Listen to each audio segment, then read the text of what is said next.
เมื่อวันที่ชีวิตเดินเข้ามาถึงจุดเปลี่ยนจนบางครั้งคนเราไม่ทันได้ตระเตรียมหัวใจความสุขความทุกข์ไม่มีใครรู้ว่าจะมาเมื่อไรจะยอมรับความจริงที่จะได้แค่ไหน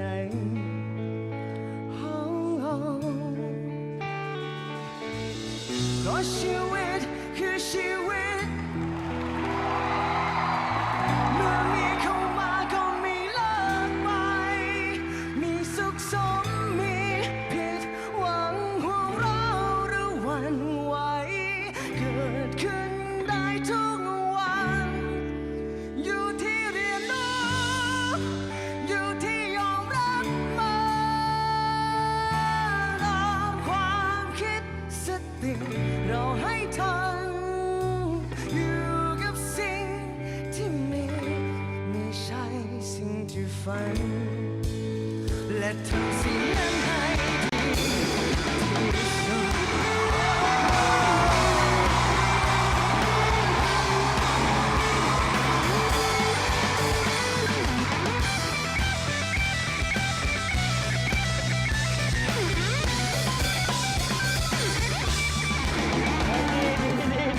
ชีวิตคือชีวิ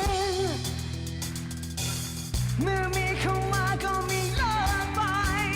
มีสับสนมีผิดหวังหัวเราะหรือหวั่นไหวเกิดขึ้นได้ทุกวัน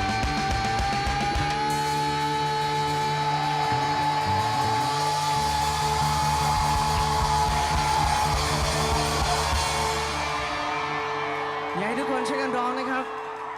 อยู่ที่เรียนรู้อยู่ที่ยอมรับมันตามความคิดสติเราให้ทันอยู่กับสิ่งที่มีไม่ใช่สิ่งที่ฝันขอบคุณครับผม